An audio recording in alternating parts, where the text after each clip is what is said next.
Evet arkadaşlar, şimdi Metro Last Light ile ilgili konuşmak için yanımızda oyunun yapımcılarından Hugh var. Hello Hugh. Hello. What can you tell about the new one? So Metro Last Light is the direct sequel to Metro 2033. You're going to play as Artyom once again, a little older, a little wiser. You're now under the wing of the Order of Rangers who helped you in the first game, and you're thrust into this civil war amongst the Metro that's threatening to tear it apart. Is there any changes in the outside world or in the Metro from the first game to the second one? It's still pretty bleak out there. It's we hinted that maybe the situation is improving, but on a scale of like 0 to 100, if the first one was at 100 in terms of its hideousness, we're about 99 this time around. And also I've seen that the graphics-wise or technology-wise game improved a lot. Especially that there's lots of distraction out there. Yeah. You can just break out anything with bullets, and also the animations characters all look realistic. Yeah, so we're very proud of the technology behind Metro. It's based on the 4A engine. It's a proprietary engine that's in-house to 4A games. Metro 2033 was the first outing for that piece of technology, but we've continued to build on it. So you see much more sophisticated lighting this time around, and I think everyone will agree that lighting was a real strength of the original. We've added much more destruction in Metro Last Light. We had destruction in the first game, but probably we'd reserved to some specific set pieces. This time around, destruction is much more integral to the combat and the gameplay experience.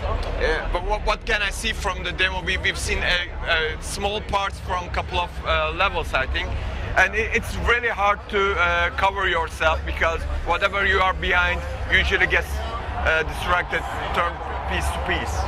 Yeah, I mean, Metro has such a wide range of gameplay styles in it. If you've played the original, you remember it has a huge survival horror vibe.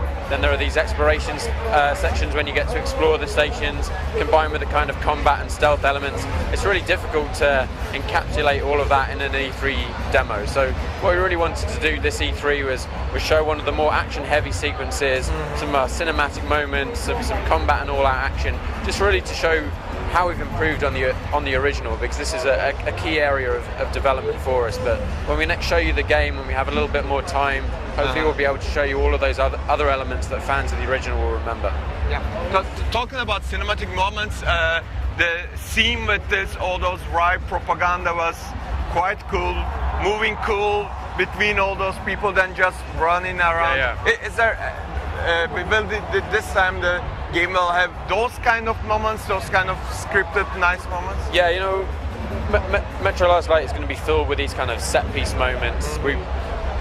We don't want this just to be like a run and gun shooter. Our levels aren't just environments that you plow through and kill 100 guys. It's really important that we're constantly telling a story at the same time. So, you know, I think if you play the first game, there's very little filler in it at all. Every location is different. Every level that you play through has a real narrative purpose to it, and you'll have these standout set pieces like you saw just there.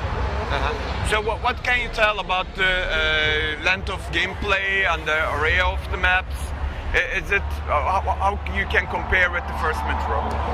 It's going to be at least as long as the first game, and I think we delivered a pretty long single-player campaign the first time round.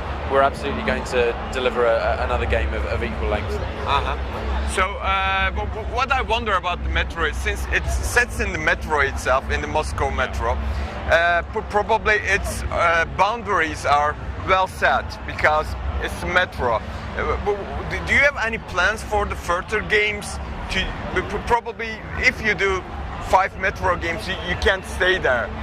Do you have any plans to go out or go to another Metro anywhere else? They're all really interesting ideas, right? I mean, what we're trying to create here is this vision of a post-apocalyptic world, and this post-apocalypse it has happened the world over. It's not unique to Russia now.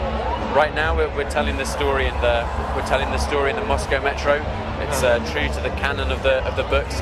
It's what the studio know well, but you know, the sky's the limit, right? Yeah. And the last question. Most of the demos were about civil war. There was human versus human, but in the end we see a new mutant. What can you tell about our enemies, or the new mutants? Is this the only one, or there's more? No, there'll be plenty of mutants in the game. We've brought back a lot of the mutants from the original. We've created new ones. They will have the very unique behaviour patterns and attack patterns.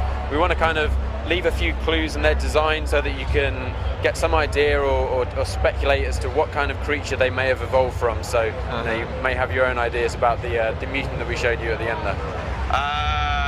Actually, it looks like something between a rhino and orangutan. It's really hard for me to guess. Okay, thank you very much. Thank you. Thank you.